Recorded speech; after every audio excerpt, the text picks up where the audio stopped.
Obinna was a man with a heart too big for his body. He dreamed of buying his mother a new hut, sending his younger brother to school, and marrying Amaka, the girl whose laughter sounded like the river before it dried. But dreams without food were curses in disguise. The village elders spoke of patience, of prayers, of ancestral rites, but none of their words filled his belly. That morning, as the last of his yam seedlings withered under a cruel sky, Obinna fell to his knees and screamed, not in prayer, but in rebellion. "Let the gods hear me, or let the devil take me," he shouted, voice echoing into the hills. And the wind, once dry and dumb, whispered something back. Something not of gods, something cold. That night, Obinna sat by the cooking fire, with only smoke for dinner. His mother coughed weakly from the corner, and his younger brother muttered in his sleep, begging for food even in dreams. The hunger twisted inside Obinna until it was no longer pain, but fury. Then, through the curtain of smoke and shadows, a voice slithered in. "You called?" it asked, low and sharp like the hiss of a snake. Obinna jumped to his feet. There on the far side of the fire sat a stranger. Not a man of the village, not one Obinna had seen before. He was dressed in a clean white wrapper that did not catch ash or dust. His eyes burned red like embers, yet his smile was kind, too kind. I said nothing," Obinna stammered, his throat dry. "Oh, but your heart screamed," the stranger said, rising slowly. "And I, dear son of the soil, I answer screams." Obinna backed away, but something about the man's presence rooted his feet to the ground. "What do you want?" Obinna asked. The stranger chuckled.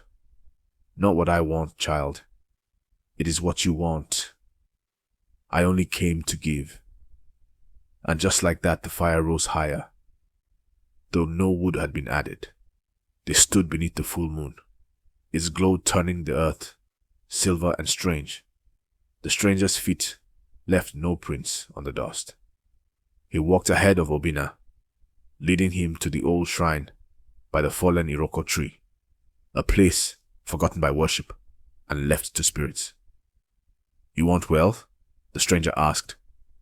Obinna nodded, the hunger now screaming louder than fear. "You want power? A name that shakes the village?" "Yes," Obinna whispered, breath short.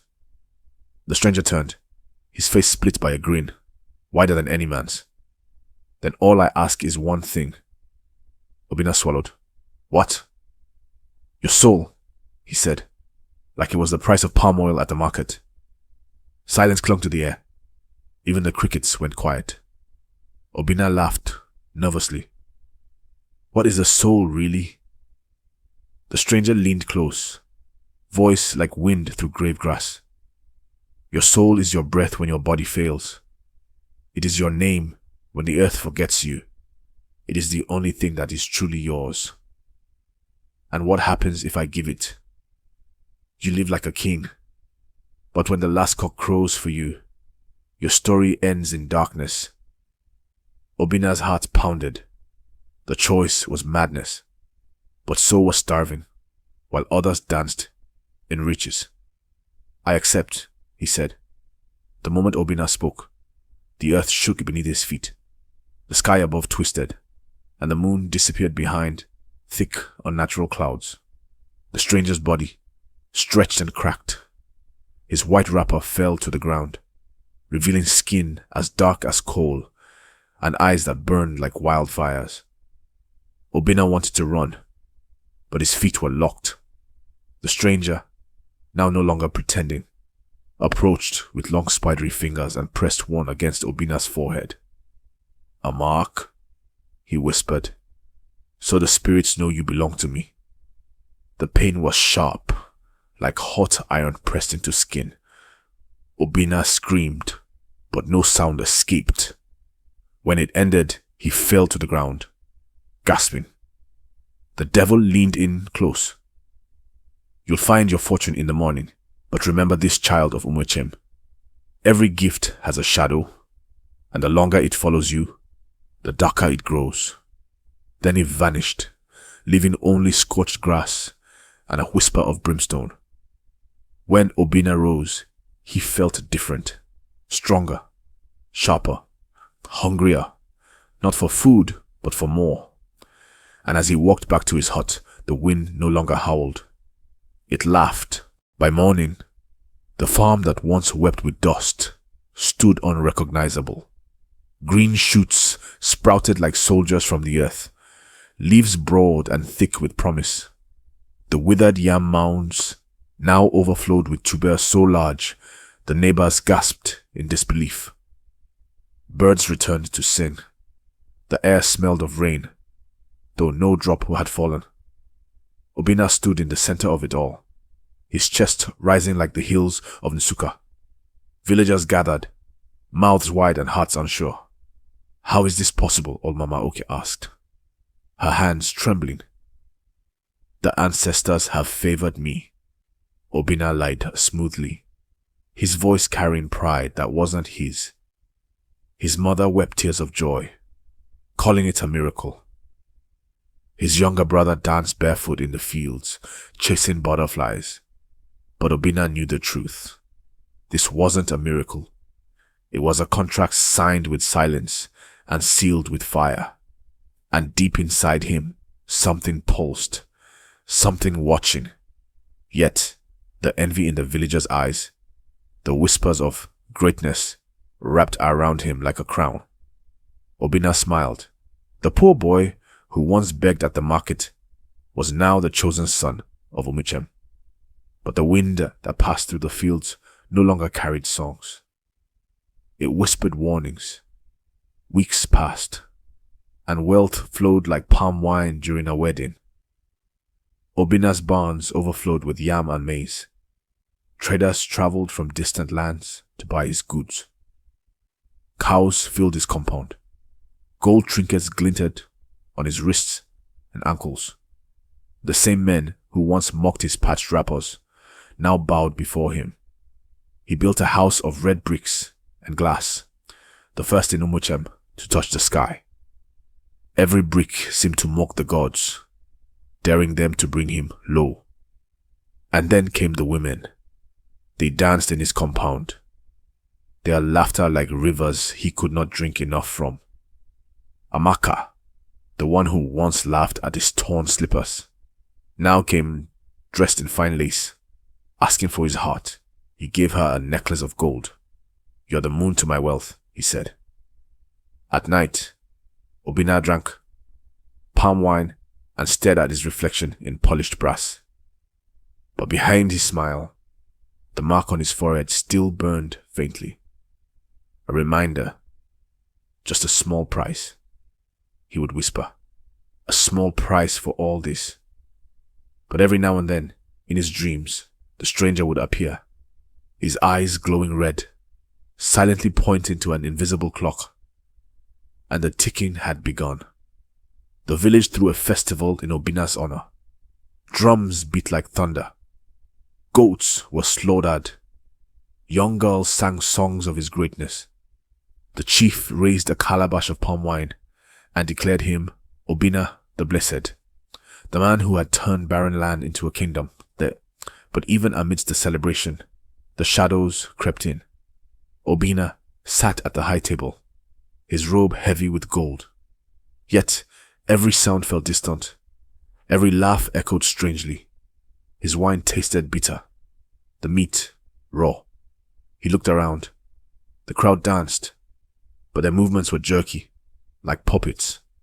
Their eyes flickered black for a second, and then normal again. He blinked. Was he imagining it? Then he saw her, a girl, no more than 6, standing at the edge of the crowd.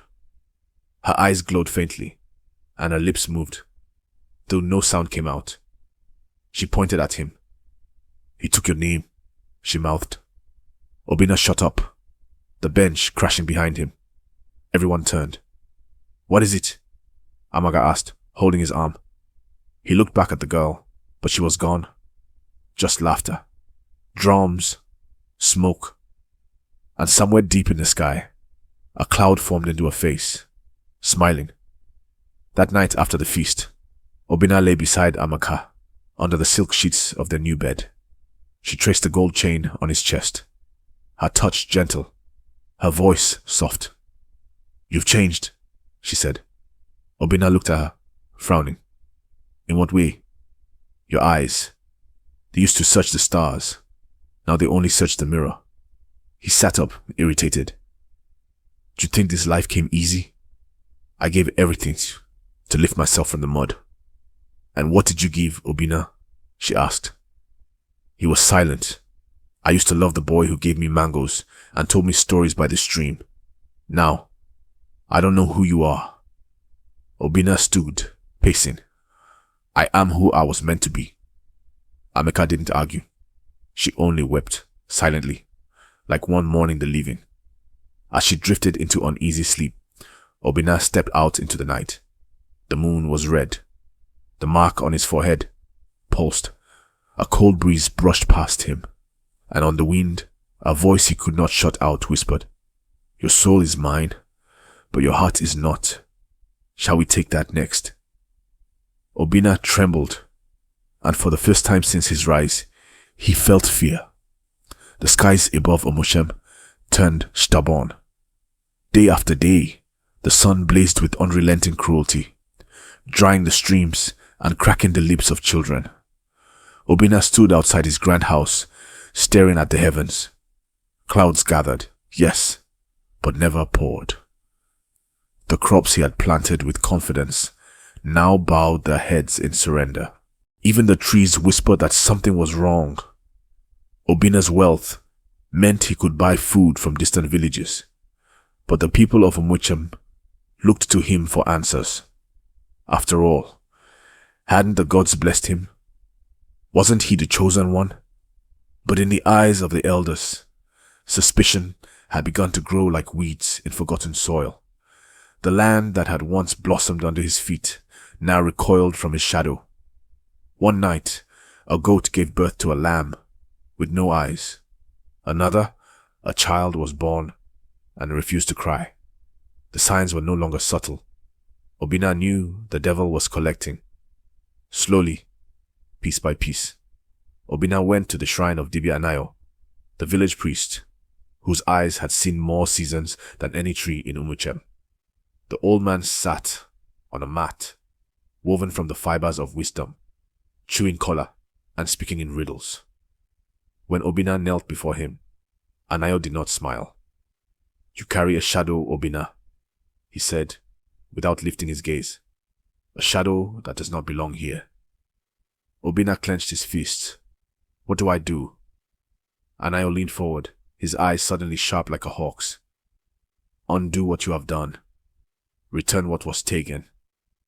"I cannot," Obinna replied, voice barely a whisper. "Then prepare," the priest said, standing with effort. "For the gods you abandoned are awake, and they are angry."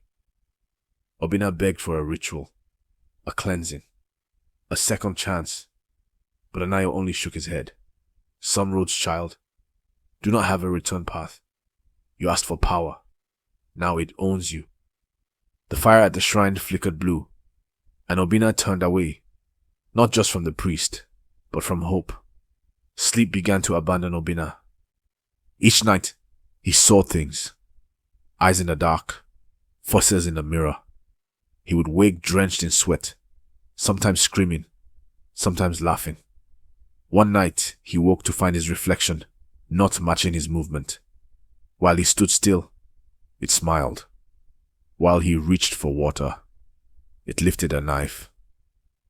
Panicked, Obinna shattered the mirror with a wooden stool, but the pieces only multiplied the horror.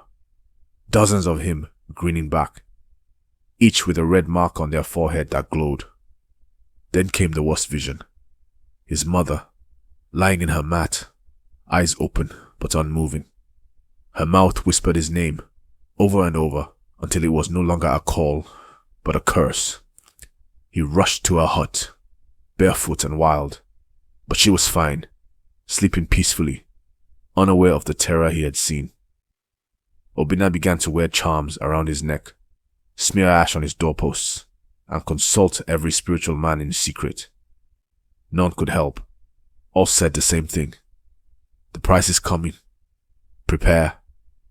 And each night, in the corner of his room, a black goat with human eyes would watch him, silent. Amaka had grown quieter since the festival. She no longer sang while she cooked, no longer wore the bright wrapper she once loved. She moved like smoke, present but untouchable. One evening, as Obinna returned from another failed attempt at ritual cleansing, he found her outside the compound, speaking to a group of children. She was teaching them a folk song, an old one about spirits who take back what is not given freely. When she saw him, her eyes didn't light up. That night she asked, "Would you give it all back if you could?" Obinna said nothing. She nodded. "Then you already know it's too late." Later she packed her clothes. "I'm going to my father's house," she said softly.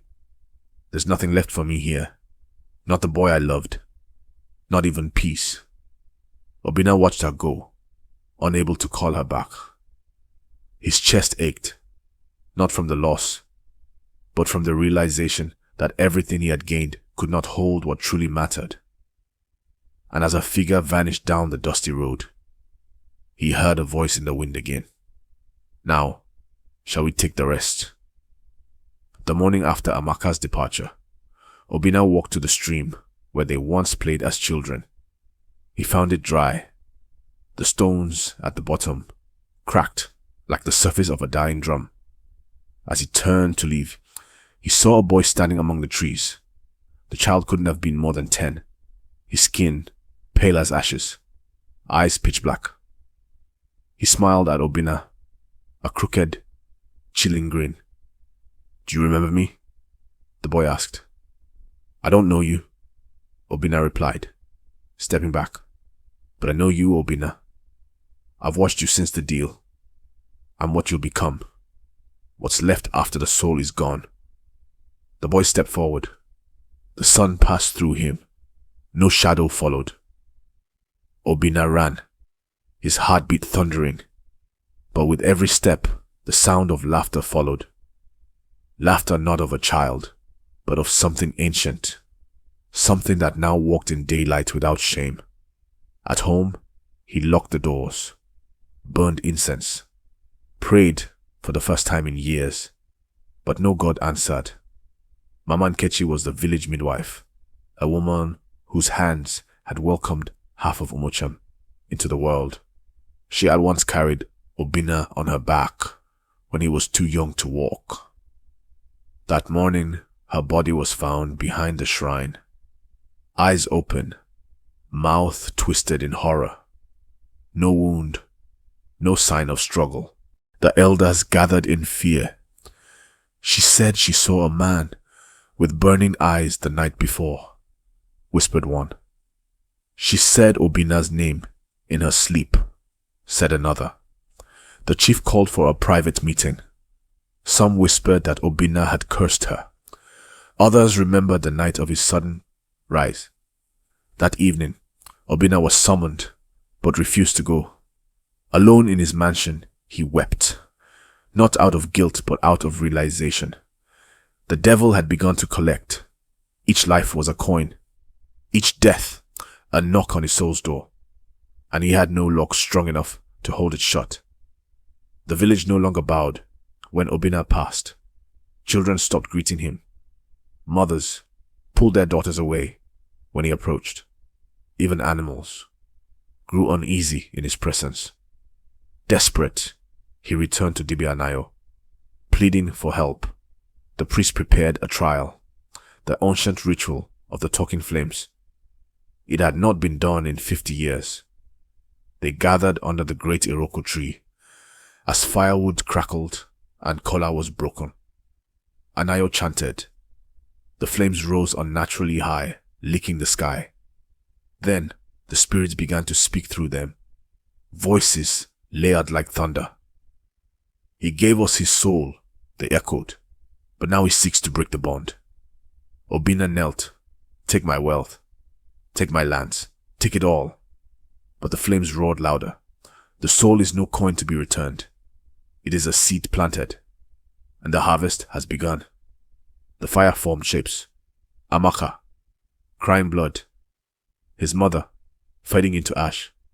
His own face, screaming in chains. Anayo collapsed from the strain. You have only one path now, he gasped. Obinna leaned close. What? You must offer something greater, or vanish into shadow forever. That night, Obinna wandered through the forest, clutching a gourd filled with black salt, korais, and dried blood, ingredients for a forbidden ritual known only to the oldest of priests. He remembered the words, "Give what you fear to lose, and the darkness may relent." He reached a cliff overlooking the valley. The wind howled like spirits mourning. In his hand, he held a small woven doll, Amaka's childhood gift to him.